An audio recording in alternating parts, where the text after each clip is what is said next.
caterpillar and Alice looked at each other for some time in silence. At last, the caterpillar took the hookah out of its mouth and addressed her in a languid, sleepy voice. "Who are you?" said the caterpillar. This was not an encouraging opening for a conversation. Alice replied rather shyly, I hardly know, sir. I'm just a person at present. But I know who I was when I got up this morning, and I think I know that I must have been changed several times since then." "What do you mean by that?" said the caterpillar. "Explain yourself." "I can't explain myself, I'm afraid, sir," said Alice, "because I'm not myself, you see." Can we bow our heads? Dear God, thank you for this gathering of people. Thank you for giving us your word. Today I lift up your name, and I ask you to help us understand who we are in relation to you, and who we are in relation to each other. Please help guide us, and please bless this wonderful organization. In your Son's blessed name. Amen. Who are you? Many people define themselves in different ways. Often an answer would be something like, my name is Jeffrey Lemasters Tahir, or I'm an American, or I'm a Californian. But what really does it mean when we say, who are you? Who do you identify as? And there's so much talk in the news today about identity, about what it means to be a certain type of person. Now, when it comes to the terms of religion, identity comes with so much more baggage and so much more luggage. See, I've got almost every background in me. In my mother's side of the family, she's Jewish, which means that who are you is defined by who your mother is. In Judaism, you are who your mother is, period. My mother is Jewish, I am Jewish. And what is a Jewish person? A Jewish person would define himself as the person who is descended from those that came out of Egypt. We look at ourselves as if we came out of Egypt. A Jewish person is a person who was brought out of Egypt by God. My father is Muslim. Under Muslim law, you are defined as what your father is. Therefore, since my father is Muslim, I am Muslim. And a Muslim would define themselves as those people for whom the Prophet Muhammad revealed God's word. And that is who they are. But who is a Christian? Anybody in here born Christian? Of course not. Because you can be Jewish by how you were born. You can be Muslim by how you were born. But you cannot be Christian by how you were born. You are Christian only by how you were reborn. Right? In 1 Peter 3:15, I'm sorry, I'm getting ahead of myself. I'm sorry, it's actually John 3:5. Jesus answered, I assure you, unless someone is born of water and the Spirit, he cannot enter the kingdom of God. Whatever is born of the flesh is flesh, and whatever is born of the Spirit is spirit. What Jesus says is you are not born Christian. You are reborn Christian. You cannot become Christian from who you are. And that is the essence of what sets Christianity apart from everything else.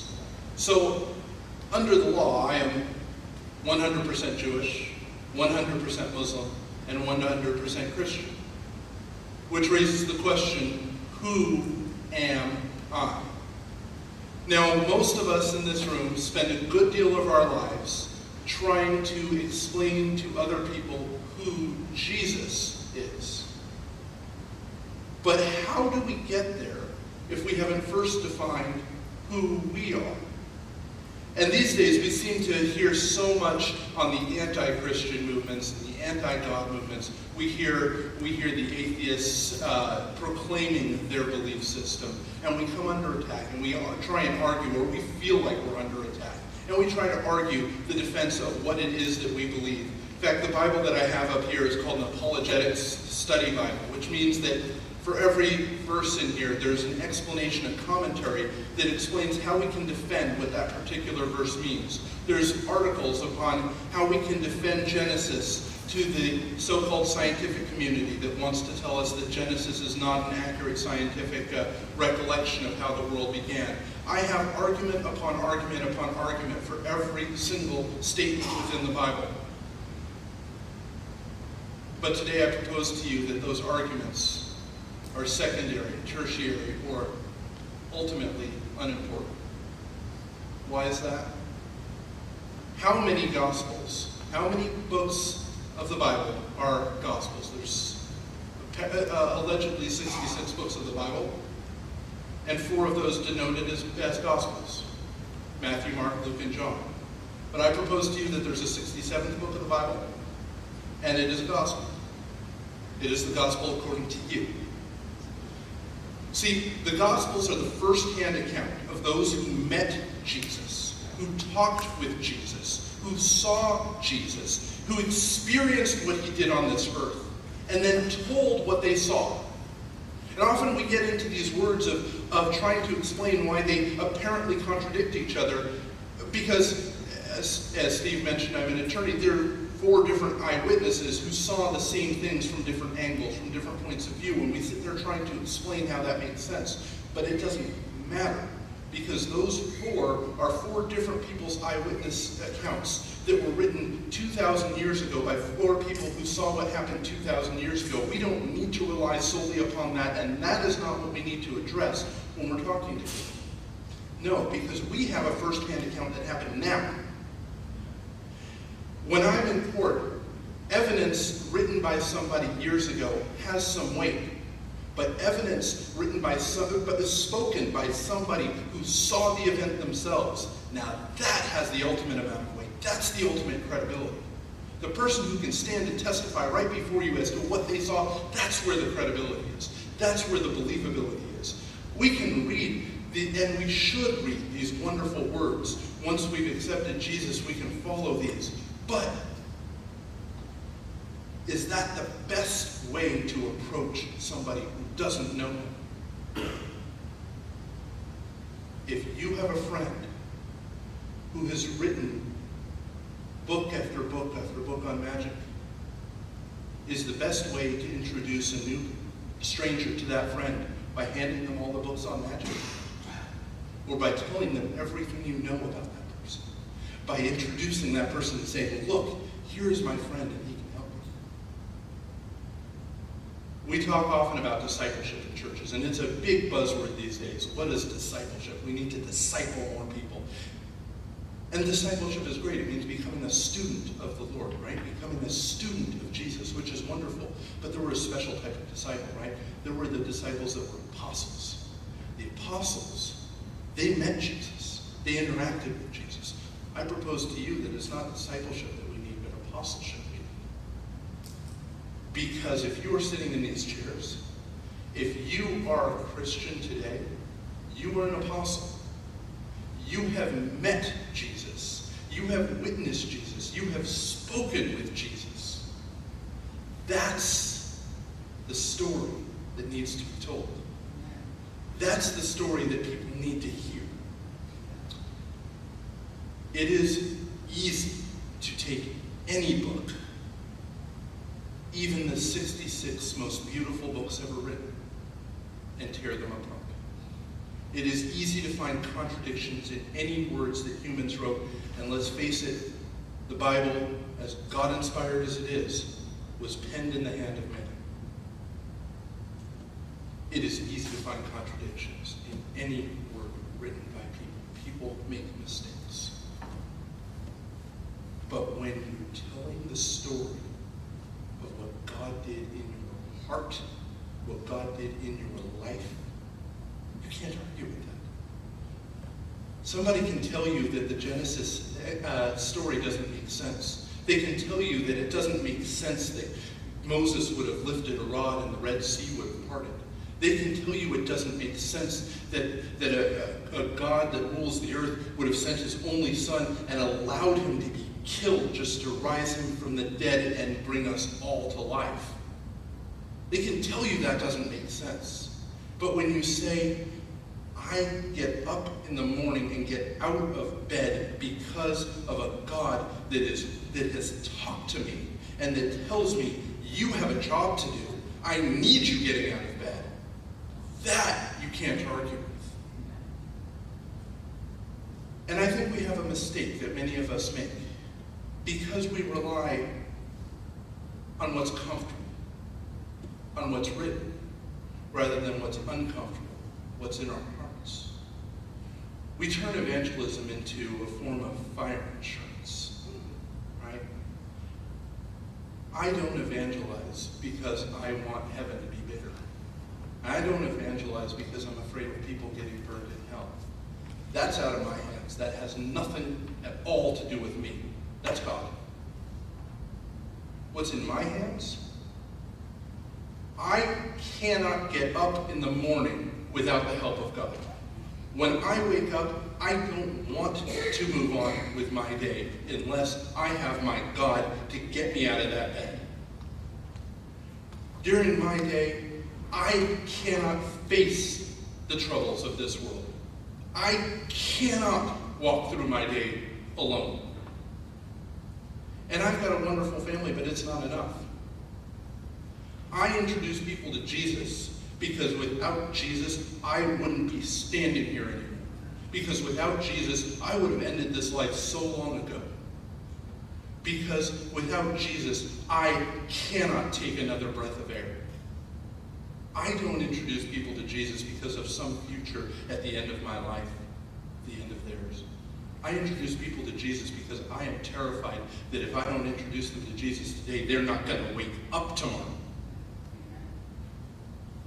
The most important story you have is that story. And see, the Bible is 66 books that are virtually the same for each person that reads it. Yes, you come with your own experiences, you come with your own beliefs, you come with everything else that has happened. But the words are there. And there's only 66 books of them. But there's 6 billion people. And each person on this earth is absolutely fundamentally different, with a different set of experiences, with each second of their life having something different than everybody else. There isn't a similarity between two people, no matter how identical they may look on the outside. There is no way that two people can be the same. And God created it that way for a reason, because God created the most important biblical story, the most important testimony He created within you. The words of God are not only the words written here, but they're the words written in your heart. And that's the words that He needs shared. Because you have an experience, you have a life that nobody else has. And that life may be the only thing that can touch a lost person who's floundering, who's drowning, who needs a life raft. And the only life raft may be your story. Your story is the way it is because somebody will only identify with your story. My story is the way it is because there are people that cannot be reached through anybody else's story. And every one of us comes to that story a different way. I mean, my testimony is kind of crazy. As I said, I have a Jewish mother and a Muslim father, and somehow I'm up here preaching on a Christian magician stage. My wife, on the other hand, was born multiple generations in the same denomination, and she never knew there was really anything outside of Christianity. It was an experience to her to actually consider the idea of falling in love with somebody who wasn't Christian. She had never imagined the possibility. She can't point to a moment that Jesus grabbed her by the shoulders and shook her up, whereas I can tell you the exact moment it happened. But you know, there's a teenager who has drifted away from that home that they were raised in, from that home that was always Christian. They've drifted away. And hearing how one has been steady, that might reach them in a way that nobody else will. Whereas my story may reach somebody who's been Someone who has their eyes set on good, but hasn't found out who God is. And yet one of you may have a story where you've really been through just horrors of life. And somehow Jesus grabbed you out of that. And there may be somebody who's still stuck in those horrors, or who's a perpetrator of those horrors. And your story may be the only thing that reaches them. Because remember, our story is for every single person on this planet. It's not just for those that we wish to bring in. It's for those that he wishes to bring in. And if he was good enough to bring you in with all of your baggage, there's nobody out there that he's not good enough to bring in. So my story. I was born to, as I say, a New York Jew and a Pakistani Muslim father, and spent my life knowing the only thing that really counted about religion was Jesus wasn't real. He may have been a good person, but that's about it. In Judaism, modern Judaism in America, there's a lack of focus on who God is. Now, I believed in God. I believed in a God who kind of accepted everybody, and he kind of just had to generally be good and follow a God-ish thing. But if you didn't really believe in God, but you were a good person, that's really good enough. He just wanted to teach us how to live a good life. I was told in Hebrew school, that is, the school educating me on how to be a better Jew in order to get a lot of money for my bar mitzvah, which is what I understood the schooling to be. You study Judaism so that you can get money at your bar mitzvah. And it wasn't as much as I would have liked, but it was good. But I was told in kindergarten by my Hebrew school teacher, appointed by the rabbi to teach us, that the Bible is a set of moral tales that aren't true and didn't occur, but teach us a lesson that we should follow. That's my belief system. That was what I was raised with. I listened to the radio. I listened to radio talk shows on a regular basis, and there was a talk show on gratitude. And somebody called into the talk show and said, I try and teach my children gratitude. So even though I'm atheist, we have a blessing over our food before we eat. The talk show host said, you must be Jewish. The guy said, how'd you know? He said, only a Jew would say I'm an atheist but have a blessing. But the sad truth is that is the current state of modern Judaism. That is what I was raised with by my mother. We followed the holidays, but we didn't really believe there was much necessary for those holidays.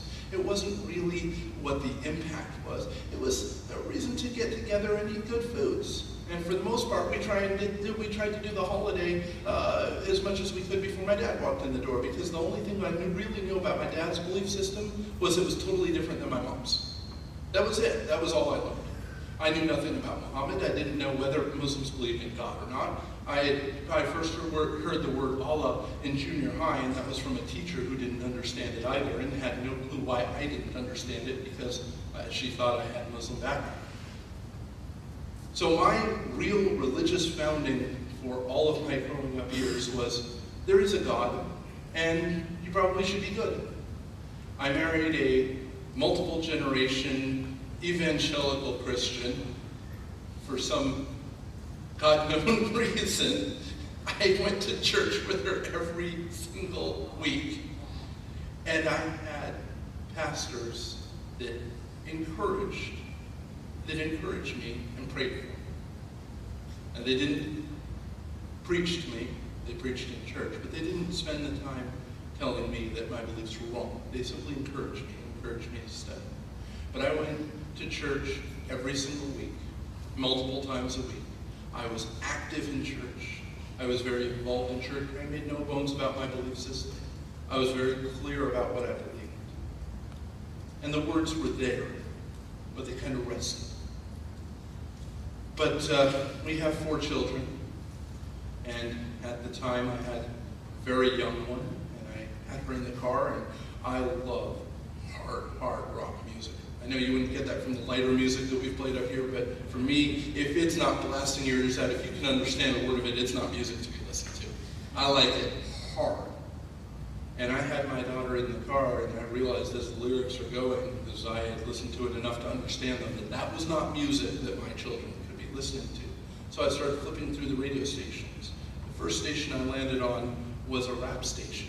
And it was talking about how we got to get the Jews and put them down because they put us down. And of course that was not going to fly for me. So I hit the search button again, and it said in the couple of seconds that next one was on, I heard the B word twice. And so I pressed that button again, and I landed on a song that sounded vaguely familiar from church, and I left it there because I knew at least it was safe. Well, I landed on a station that really is one of God's churches to this world, Air One. And this is a free, shameless plug for them. If you have somebody in your family who isn't reached, drive them in the car, put Air One on. It's going to go a long way. They've got that hard music. They've got that really hard music, but it's all about the lyrics that are pointing me where I need to be.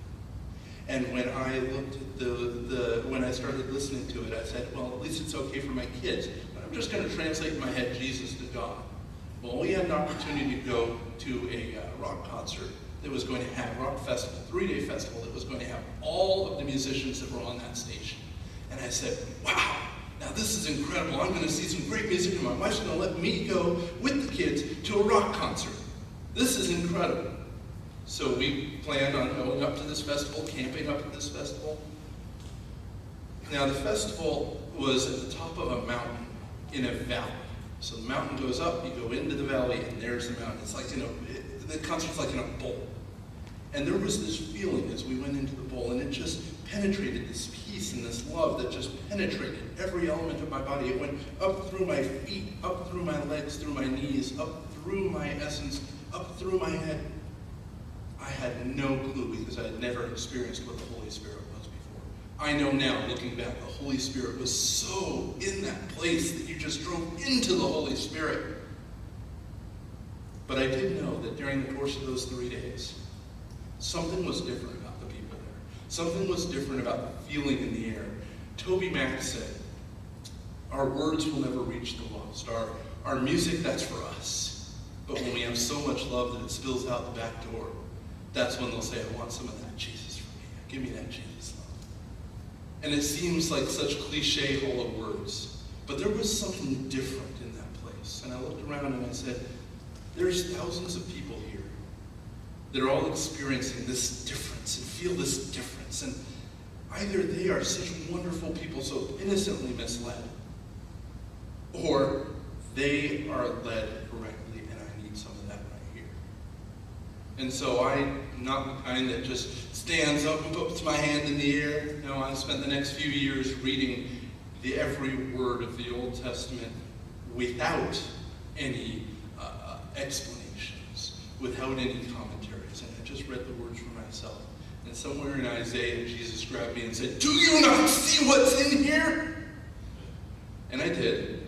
And I went back to that festival. I performed.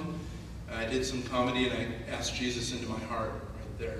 And, a year later, I was baptized there.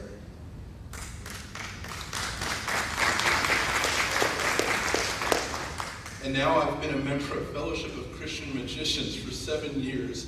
I preach the gospel. I perform magic for the sole purpose of telling people about the Jesus I love. I was in such a dark place at that time.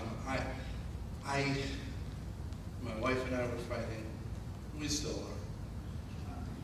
My children annoyed me. They still do. I hated my job. Yeah, it's pretty much still the same. But I didn't have somebody to point to.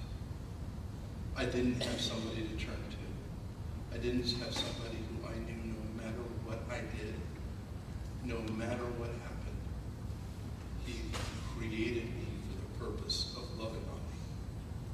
And that he had needs for me here and a plan for me.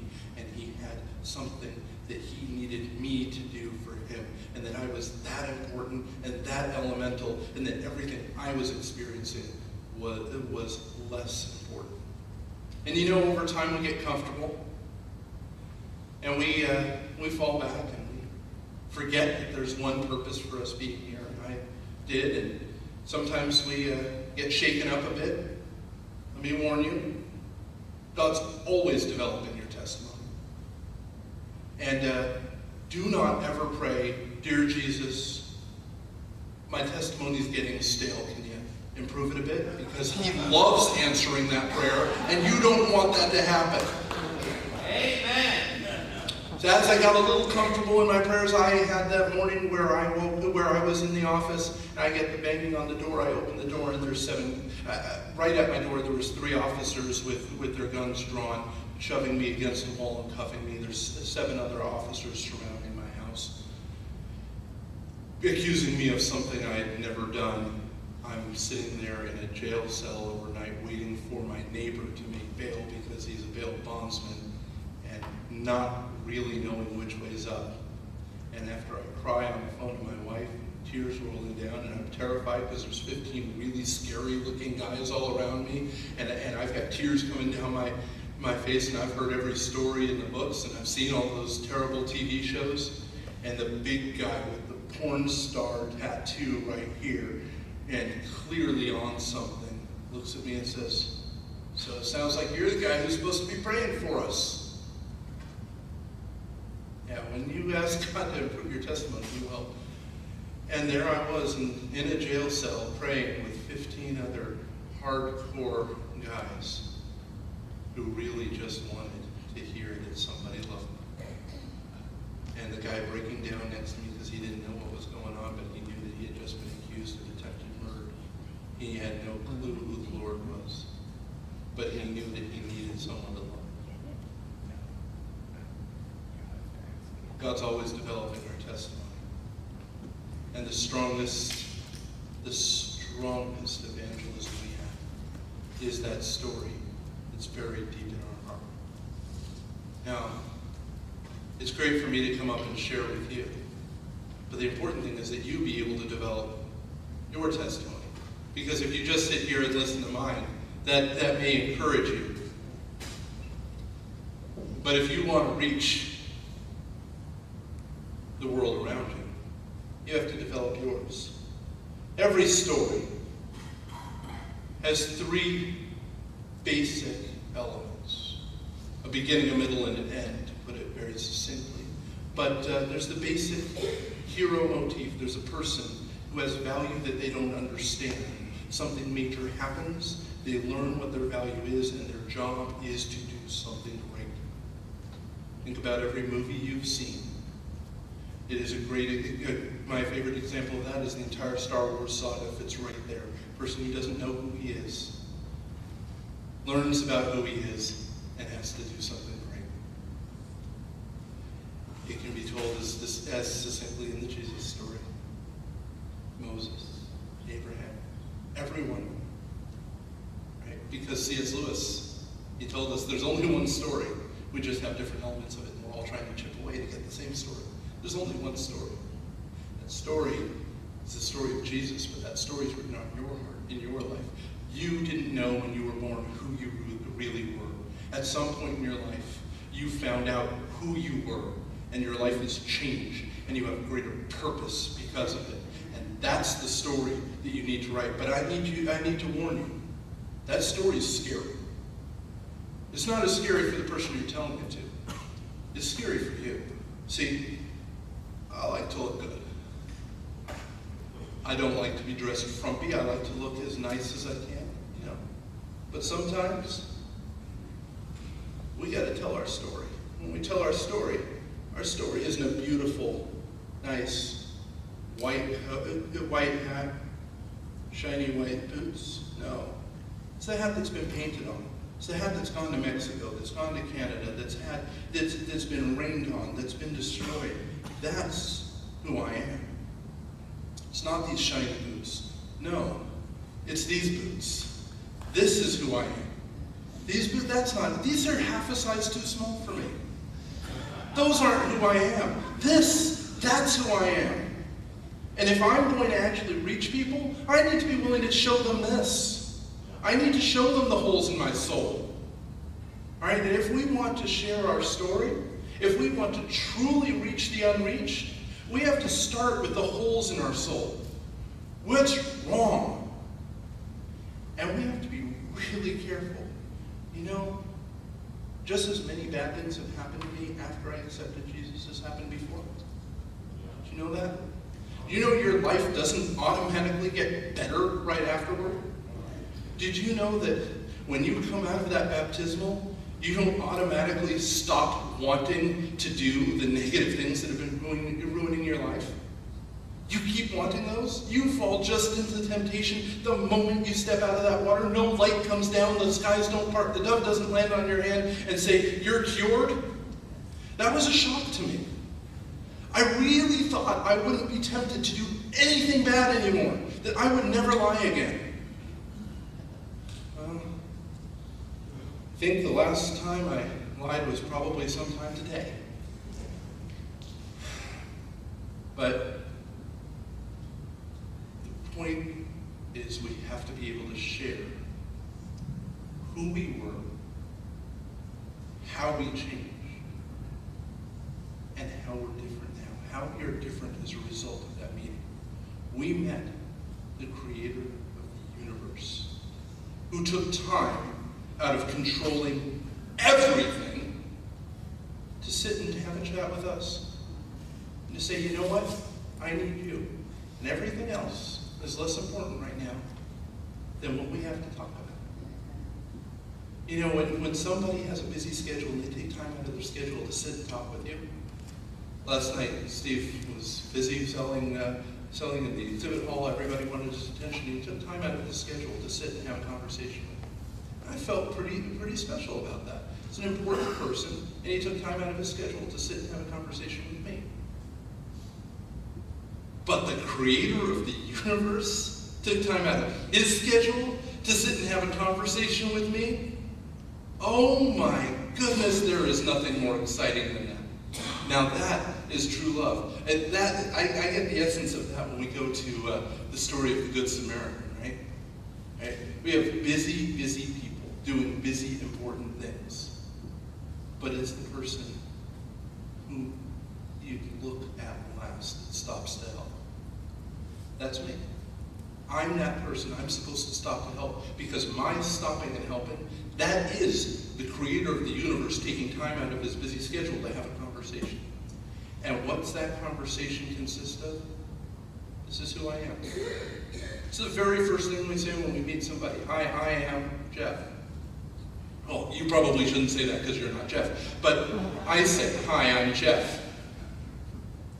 But that's not who I am. I need to reveal who I am. Now, there's one element of telling your story that I haven't touched on yet, and it may be the very most important.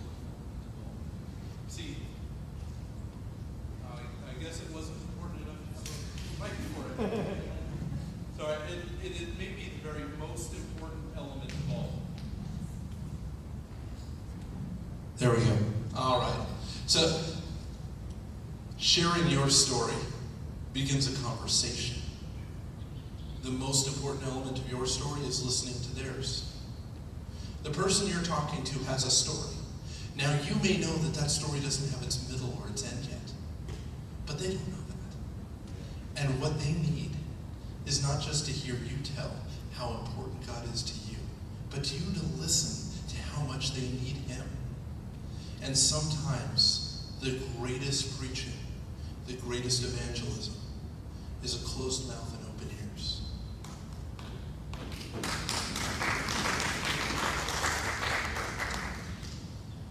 I would actually ask each of you to spend some time and to actually take some time to write down your story. Now, you should always have the 20-second I'm in an elevator version. You should have that 10-minute we're having a conversation, and even the hour and a half version.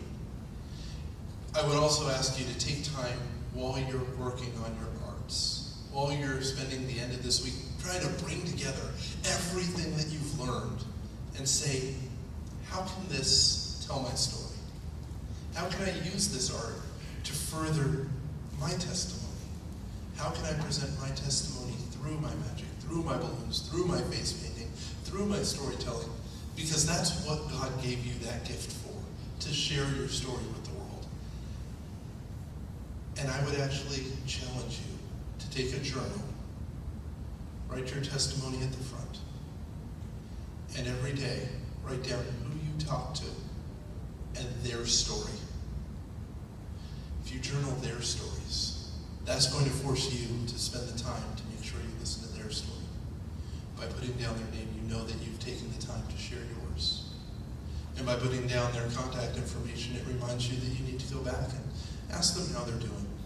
And that you really do need to remember to pray for them, because if we simply say, I'm praying for you, and never do, then we have lied before God in one of the deepest ways possible.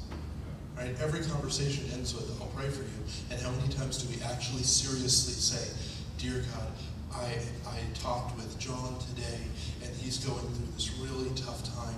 I really, please lift him up. Please hold on to him and let him know you're there. It's that simple. But that list is really long. And sometimes we feel just like the Levite and the priest in the Good Samaritan story. We just don't have the time. We need to walk by. But we do have the time, because there's nothing more important. Right? So I would challenge you, get a journal, write your testimony at the front, and each day put down who you spoke to and what their story was, some contact information. Unfortunately, I was actually going to have books that shared the story, the essence of the talk that we have today, and also have that journaling section in it. Unfortunately, it wasn't completed by today, but if you are interested, talk to me. I'll get you on an interest list, because it is going to be available soon. And I would ask anybody who's really interested in really focusing on how to make this a part of your presentation, a part of your art.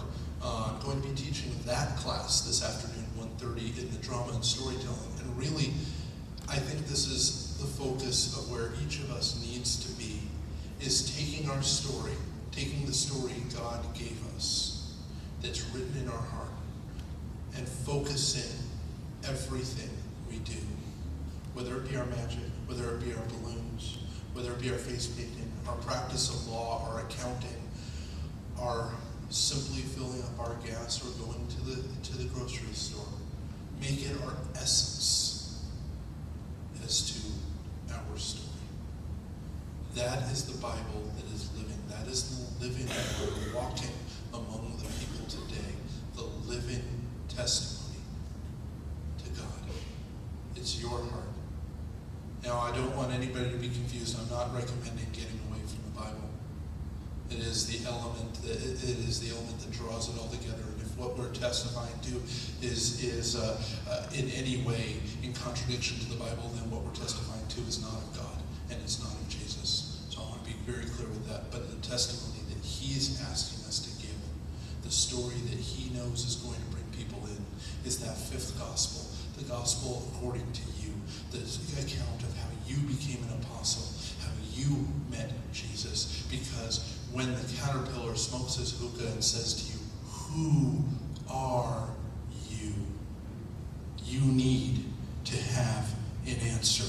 And now it's time for 1 Peter 3:15. Who are you? You are set apart for the Messiah as the Lord in your hearts. So always be ready to give a defense to anyone who asks you for a reason for the hope that is in you. That defense is your story. Can we have a word of prayer? Dear Lord, thank you for my story. Thank you for the story of each of the wonderful people here. Thank you for continually loving on us despite how much we have done that should have caused you to